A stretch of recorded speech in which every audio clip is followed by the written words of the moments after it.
ഞങ്ങളുടെ അടക്കം ആൾക്കാർ നിന്നപ്പോ രാത്രി പോലീസുകാർ രണ്ടുപേരെ കനകാദുർഗയും ബിന്ദു അമ്മിണിയും കൊണ്ടുപോകും. അപ്പൊ അവിടുത്തെ ആൾക്കാർ ചോദിച്ചപ്പോൾ ദൂരെ സ്ത്രീകളാണെന്ന് തോന്നി.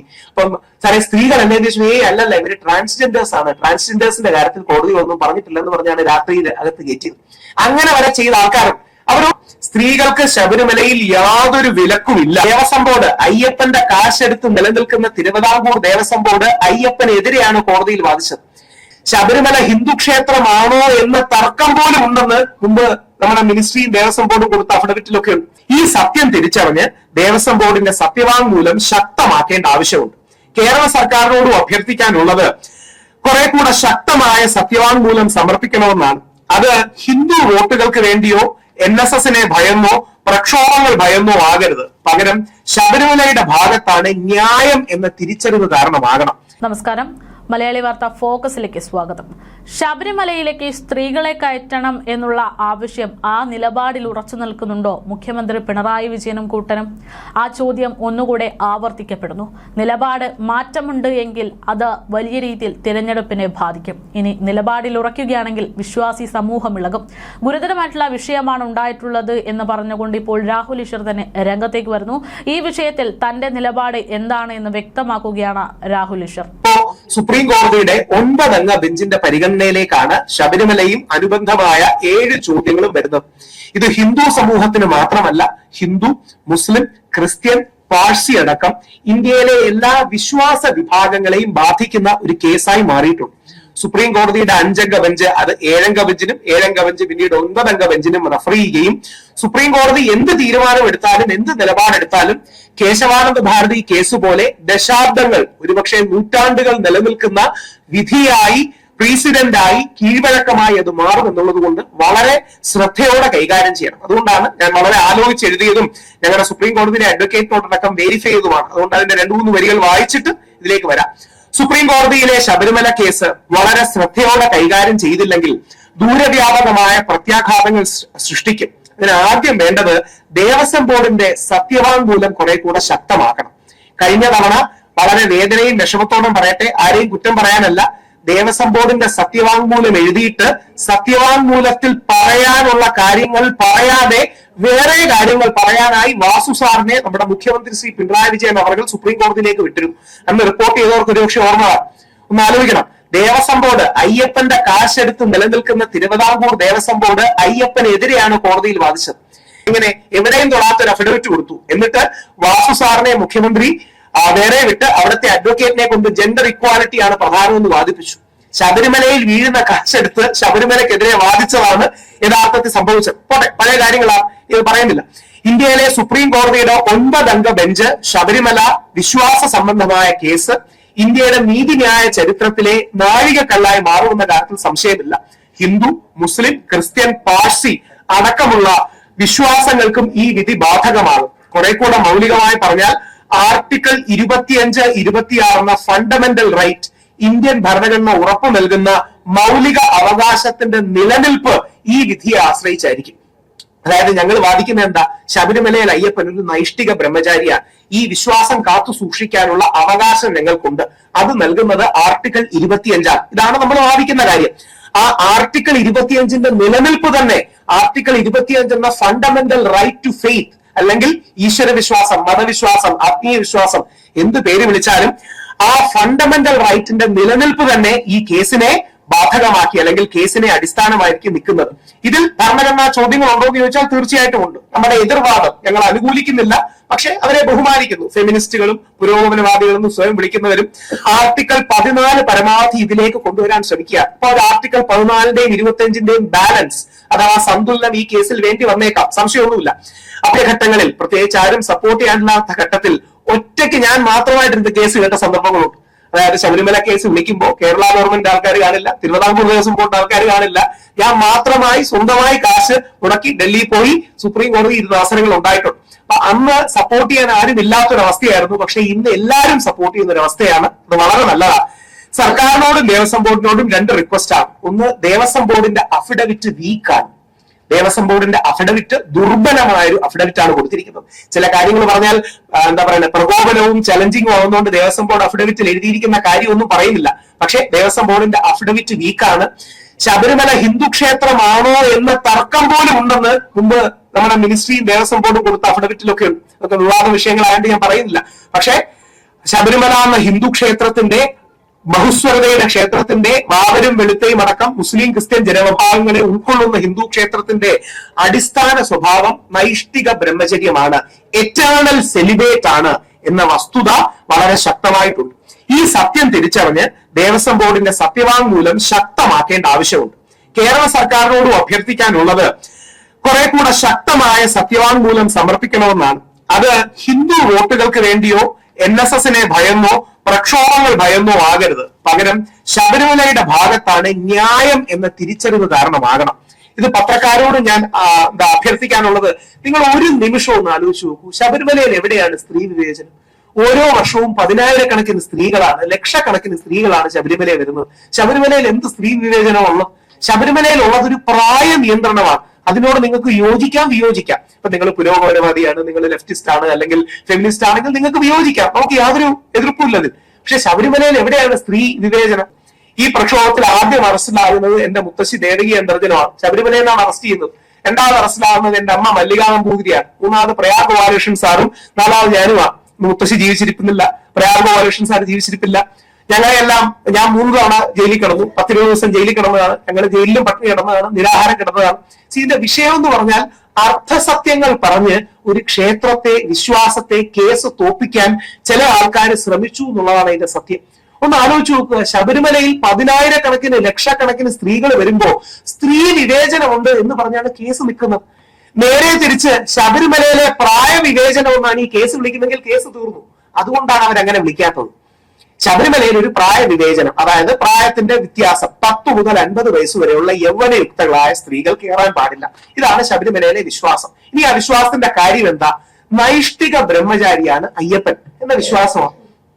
ഇത് വിശ്വസിക്കാതിരിക്കാനുള്ള എല്ലാ അവകാശവും നമ്മുടെ നാട്ടിലെ ആൾക്കാർക്കുണ്ട്. പക്ഷെ വിശ്വസിക്കുന്ന ഞങ്ങളെ പോലുള്ളവർക്ക് അത് പ്രാക്ടീസ് ചെയ്യാനുള്ള ഒരു സ്ഥലമാണ് ശബരിമല. ഇത്രയേ ഉള്ളൂ കാര്യം. സ്ത്രീകൾക്ക് ശബരിമലയിൽ യാതൊരു വിലക്കുമില്ല. യുവതികൾക്ക് ഒരു പ്രായ നിയന്ത്രണം മാത്രമാണ് ഉള്ളത്. അതിന്റെ കാരണം അവിടുത്തെ പ്രതിഷ്ഠാസങ്കല്പം നൈഷ്ഠിക ബ്രഹ്മചാര്യം ആണെന്നുള്ളതാണ്. ഈ വിഷയങ്ങൾ മറച്ചുവെച്ച് പല കോണുകളിൽ നിന്ന് സ്വാർത്ഥ താല്പര്യങ്ങൾ, അജണ്ടകൾ അടിച്ചേൽപ്പിക്കാനുള്ള നീക്കമുണ്ടായി. അതാണ് 2018, 2019 ശബരിമല മഹാപ്രക്ഷോഭമായി മാറിയത്. ഇന്ത്യയിലെ 12 സംസ്ഥാനങ്ങളിൽ 6ഓളം രാജ്യങ്ങളിൽ വിശ്വാസ പ്രക്ഷോഭങ്ങൾ, നാമജപ ഘോഷയാത്രകൾ നടന്നു. ഹിന്ദു വിശ്വാസികൾക്ക് വലിയ പിന്തുണയാണ് മുസ്ലിം ക്രിസ്ത്യൻ സഹോദര സമുദായങ്ങളിൽ നിന്ന് കിട്ടിയത്. അന്നും ഇന്നും എന്നത്തെയും നിലപാട് അയ്യപ്പ വിശ്വാസികളായ ഞങ്ങളുടെ നെഞ്ചിൽ ചവിട്ടി മാത്രമേ ശബരിമലയിൽ യുവതികൾ കയറൂ എന്നുള്ളതാണ്. അത് ഇന്നലത്തെയും ഇന്നത്തെയും നാളത്തെയും നിലപാടാണ്. ഇല്ലെങ്കിൽ രാത്രി ഇരുട്ടിന്റെ മറവിൽ ട്രാൻസ്ജെൻഡേഴ്സ് ആണെന്ന് പറഞ്ഞ് ഒളിച്ചു കടത്തുകയാണെങ്കിൽ ശരിയാണ്. അങ്ങനെ പറ്റിക്കാനും പുറകിൽ നിന്ന് കുത്താനും ആണെങ്കിൽ സംശയമൊന്നുമില്ല, അത് തീർച്ചയായിട്ടും ഗവൺമെന്റ് ചെയ്യാൻ കഴിയും. ഞങ്ങളടക്കം ശബരിമലയ്ക്ക് 62 ദിവസം കാവലിൽ നിന്നതാണ്. ഞങ്ങളുടെ അടക്കം ആൾക്കാർ നിന്നപ്പോ രാത്രി പോലീസുകാർ 2 പേരെ, കനകാദുർഗയും ബിന്ദു അമ്മിണിയും കൊണ്ടുപോകും. അപ്പൊ അവിടുത്തെ ആൾക്കാർ ചോദിച്ചപ്പോൾ ദൂരെ സ്ത്രീകളാണെന്ന് തോന്നി. അപ്പം സാറേ സ്ത്രീകൾ എന്നു ചോദിച്ചു, അല്ലല്ല ഇവര് ട്രാൻസ്ജെൻഡേഴ്സ് ആണ്, ട്രാൻസ്ജെൻഡേഴ്സിന്റെ കാര്യത്തിൽ കോടതി ഒന്നും പറഞ്ഞിട്ടില്ലെന്ന് പറഞ്ഞാണ് രാത്രിയിൽ അകത്ത് കയറ്റിയത്. അങ്ങനെ വരെ ചെയ്ത ആൾക്കാരും അവരോടും ദേഷ്യമൊന്നുമില്ല.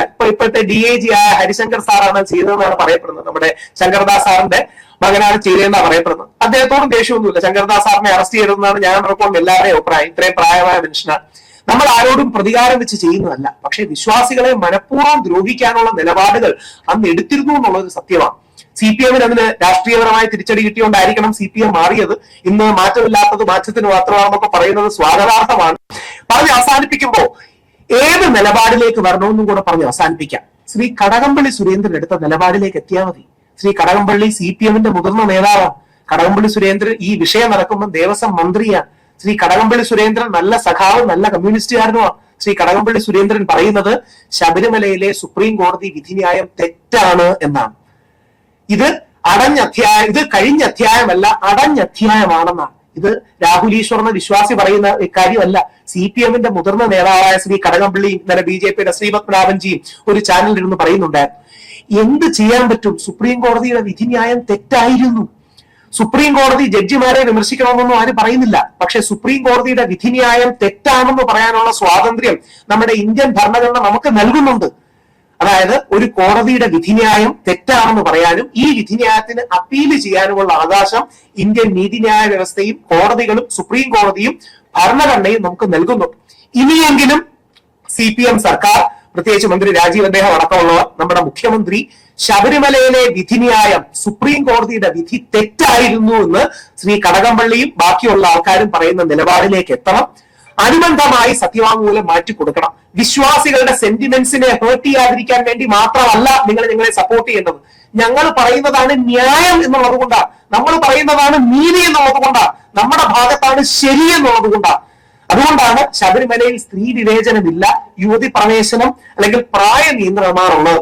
ഒരു വാക്കും കൂടെ പറഞ്ഞത് നിങ്ങൾ റിപ്പോർട്ട് ചെയ്യണ്ട, നിങ്ങളുടെ അറിവിന് വേണ്ടി പറഞ്ഞാൽ ഇത്രയൊക്കെ ശബരിമലയില് നമ്മുടെ ഭാഗത്താണ് നീതിയും ന്യായവും എങ്കിൽ എങ്ങനെയാണ് സുപ്രീം കോടതി കേസ് ഇടണമെന്നൊരു ചോദ്യം വരില്ലേ? നമ്മുടെ ഭാഗത്താണ് ഇത്രയും നീതിയും ന്യായവും എങ്കിൽ, ശബരിമലയില് സ്ത്രീകൾക്ക് പ്രവേശനത്തിന് വിലക്കൊന്നുമില്ലെങ്കിൽ, ശബരിമലയിൽ യുവതികൾക്ക് പ്രായ നിയന്ത്രണം മാത്രമേ ഉള്ളെങ്കിൽ, ഇത്രയും വർഷം കേസ് നടന്ന് സുപ്രീം കോടതിയുടെ 5 അംഗ ബെഞ്ചിന്റെ വിധി എങ്ങനെ വന്നു എന്നൊരു സ്വാഭാവിക ചോദ്യം ആൾക്കാർക്ക് തോന്നില്ലേ? ആ ചോദ്യത്തിന്റെ ഉത്തരം ഇങ്ങനെ മൂക്കി പിടിക്കുന്നതിന് പകരം ദീപക് മിശ്രാജി ഇങ്ങനെ മൂക്കി പിടിക്കാൻ നോക്കിയതാണ്. അതായത് ഇങ്ങനെ പറയുന്നതിന് പകരം വളഞ്ഞ വഴി യൂണിഫോം സിവിൽ കോഡ് കൊണ്ടുവരാൻ ഒരു കളമൊരുക്കാൻ വേണ്ടി ജസ്റ്റിസ് ദീപക് മിശ്ര എന്ന ഇന്ത്യയുടെ ചീഫ് ജസ്റ്റിസ് ആയിരുന്ന വ്യക്തി വളഞ്ഞ വഴിയിൽ മൂക്കിപ്പിടിച്ചതാണ്. അന്ന് ഞാൻ പറഞ്ഞപ്പോൾ അത് വിവാദം ഉണ്ടാകുകയും സുപ്രീം കോടതിയിൽ എനിക്ക് കോടതി ഇലക്ഷത്തിന്റെ അടുത്ത് വരെ എത്തുകയും ചെയ്തു.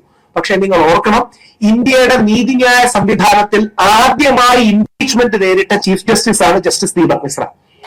ഇന്ത്യയുടെ നീതിന്യായ സംവിധാനത്തിൽ നമ്മുടെ സുപ്രീം കോടതിയുടെ ചരിത്രത്തിൽ ആദ്യമായിട്ടും the only chief justice to face impeachment proceedings. അപ്പോ എത്രമാത്രം ഗൗരവമാണെന്ന് ആലോചിച്ച് നോക്കണം. ഇന്ത്യയുടെ സുപ്രീം കോടതിയിലെ ചീഫ് ജസ്റ്റിസിനെ ഇംപീച്ച് ചെയ്യാൻ 71 MPമാർ കൊടുക്കുകയും അവസാനം ഉപരാഷ്ട്രപതി ഇടപെട്ട് അദ്ദേഹത്തെ രക്ഷിച്ചെടുത്തു എന്നുള്ള മറ്റൊരു വിഷയം. അപ്പോ ആ വ്യക്തി ചില താല്പര്യങ്ങൾക്ക് വേണ്ടിയിട്ടോ അല്ലെങ്കിൽ മറ്റു ചില ഉദ്ദേശങ്ങൾ വെച്ചോ യൂണിഫോം സിവിൽ കോഡ് നടപ്പാക്കാനോ വളഞ്ഞ വഴി ചെയ്യുക. രാഹുൽ ഈശ്വറിനെ വിശ്വസിക്കേണ്ട. ജസ്റ്റിസ് കുര്യൻ ജോസഫ് ഇത് ഒരു പ്രമുഖ ചാനലിൽ ഇത്രയും പച്ചക്കല്ല പക്ഷേ വളരെ ഭംഗിയായിട്ട് പറയുന്നുണ്ട്. ജസ്റ്റിസ് കുര്യൻ ജോസഫ് എന്ന മലയാളിയായ സുപ്രീം കോടതി ജഡ്ജി ഈ ബെഞ്ചിലുണ്ടായിരുന്നു. അദ്ദേഹത്തെ കേസിന്റെ പകുതിയിൽ മാറ്റിയതാണ്. ഇത് നടന്ന സത്യങ്ങളാണ് ഞാൻ പറയണേ, ആൾക്കാരെ കോട്ട് ചെയ്താണ് പറയുന്നത്. ജസ്റ്റിസ് കുര്യൻ ജോസഫ് എന്ന കേരളത്തിന്റെ അഭിമാനമായ സുപ്രീം കോടതിയിൽ ഏറ്റവും കൂടുതൽ വിധിന്യായം എഴുതുന്ന ജഡ്ജി ശബരിമലയ്ക്ക് അനുകൂലമായിരുന്നു എന്നുള്ളത് കൊണ്ട് ഒരു ദിവസം ഹിയറിംഗ് കഴിഞ്ഞ് അടുത്ത ദിവസം വന്നപ്പോൾ പുള്ളി ബെഞ്ചിലില്ല. നിങ്ങൾ ആലോചിച്ച് നോക്കണം. അതായത് കോടതി കേസ് ഇട്ടുകൊണ്ടിരിക്കുകയാണ്, അടുത്ത ദിവസം ഒന്നും പുള്ളി ബെഞ്ചിലില്ല. ഇത് അദ്ദേഹം നമ്മുടെ ജോണി ലൂക്കാസ് സാറിനോടുള്ള ഇന്റർവ്യൂവിൽ അദ്ദേഹം പറയുന്നുണ്ട്, ഇതിന് കാലവും ഭാവിയും കണക്ക് പറയുന്നത് അല്ലെങ്കിൽ കാലവും ഭാവിയും ചോദിക്കുമോ? ആ ചോദിച്ചതാണ് നമ്മൾ തെരുവുകളിൽ നാമജപ പ്രക്ഷോഭവുമായിട്ട് കണ്ടത്.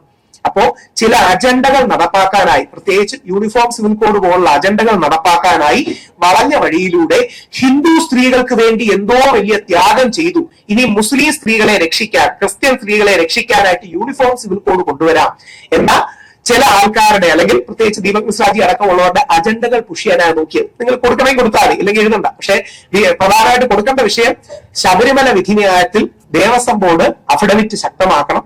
സർക്കാർ വിശ്വാസികൾക്ക് അനുകൂലമായ നിലപാടെടുക്കണം. എടുത്തില്ലെങ്കിൽ നമ്മൾ ജയിക്കും, അത് വേറെ, പക്ഷേ എടുക്കണമെന്നുള്ളതാണ് അഭ്യർത്ഥന. കാരണം ദൂരവ്യാപകമായി ആർട്ടിക്കിൾ 25 എന്ന ഫണ്ടമെന്റൽ റൈറ്റിന്റെ നിലനിൽപ്പ്, നാളെ ഓരോ അമ്പലങ്ങളുടെയും നിലനിൽപ്പ് ഈ കേസ്, അല്ലെങ്കിൽ അമ്പലം മാത്രമല്ല, അമ്പലം, പള്ളി, വിഹാരം, ഗുരുദ്വാര, മോസ്ക് അടക്കമുള്ള കാര്യങ്ങൾ ഇതുമായി ബന്ധപ്പെട്ട് നിൽക്കും.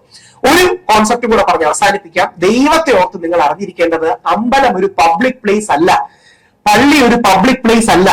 മുസ്ലിം പള്ളിയും ക്രിസ്ത്യൻ പള്ളിയും ബുദ്ധിസ്റ്റ് വിഹാരവും ജൂതന്മാരുടെ സിനഗോഗും സിഖുകാരുടെ ഗുരുദ്വാരയും പബ്ലിക് പ്ലേസ് അല്ല, അത് വിശ്വാസികളുടെ സ്ഥലമാണ്. അതായത് പബ്ലിക് പ്ലേസ് എന്ന് പറഞ്ഞാൽ ഒരു പബ്ലിക് പാർക്ക് പോലെയോ അല്ലെങ്കിൽ ടൂറിസ്റ്റ് സ്പോട്ട് പോലെയോ എവിടെയും എല്ലാവർക്കും നിയമങ്ങളോ ആചാരങ്ങളോ അനുഷ്ഠാനങ്ങളോ ഇല്ലാതെ ചെന്ന് കയറാൻ കഴിയുന്ന ഒരു സ്ഥലമല്ല. അമ്പലമല്ല, പള്ളിയല്ല, വിഹാരമല്ല. അതൊരു നമ്മുടെ അല്ലെങ്കിൽ ഹിന്ദു വിശ്വാസത്തിന്റെ ഭാഷയിൽ പറഞ്ഞാൽ it is the home of the deity. ദേവതയുടെ വീടാണ്, അയ്യപ്പന്റെ വീടാണ്, അല്ലെങ്കിൽ വിശ്വാസികളുടെ പ്രൈവറ്റ് സ്ഥലമാണ്, വിശ്വാസികളുടെ സ്വകാര്യ സ്ഥലമാണ്, വിശ്വസിക്കുന്നവരുടെ സ്വകാര്യ സ്ഥലമാണ്. അതിലേക്ക് നുഴഞ്ഞു കയറാനാണ് പല ആൾക്കാരും ശ്രമിച്ചത്.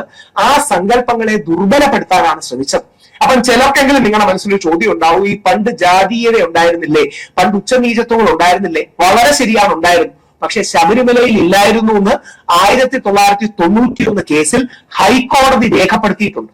ഓർക്കുക, കേരള ഹൈക്കോടതി 1991 എസ് മഹേന്ദ്രൻ വേഴ്സസ് ട്രാവൻകൂർ ദേവസ്വം ബോർഡിൽ കേരള ഹൈക്കോടതി എടുത്തെഴുതുന്നുണ്ട്, ചരിത്രത്തിൽ ഒരു കാലത്തും ശബരിമലയിൽ ജാതീയമായ ഉച്ചനീചത്വങ്ങൾ ഇല്ലായിരുന്നു, വർഗീയത ഇല്ലായിരുന്നു, എല്ലാ വിഭാഗങ്ങളെയും ചേർത്ത് നിർത്തിയിരുന്നതാണ്. പാവരും വെളുത്തയും ഉണ്ട്, എല്ലാ ജാതി വിഭാഗങ്ങളും ഉണ്ട്.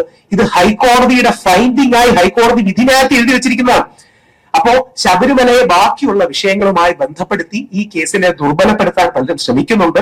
അത് ചെയ്യരുത് എന്നൊരു വിശ്വാസിയുടെ പ്രാർത്ഥനയായി, അപേക്ഷയായി നിങ്ങളുടെ മുമ്പിൽ വെക്കുന്നു. സുപ്രീം കോടതിയിൽ ഈ കേസിൽ കക്ഷിയാണ്, അതുകൊണ്ട് തന്നെ നമ്മൾ ഈ കാര്യങ്ങൾ എഴുതി കൊടുക്കും. സർക്കാരിന്റെ, ദേവസ്വം ബോർഡിന്റെ അഫിഡവിറ്റ് ശക്തമാകണം, വിശ്വാസികളെ ശക്തമായി പിന്തുണയ്ക്കണമെന്ന് വളരെ താഴ്മയായി അഭ്യർത്ഥിക്കുകയും ചെയ്യും.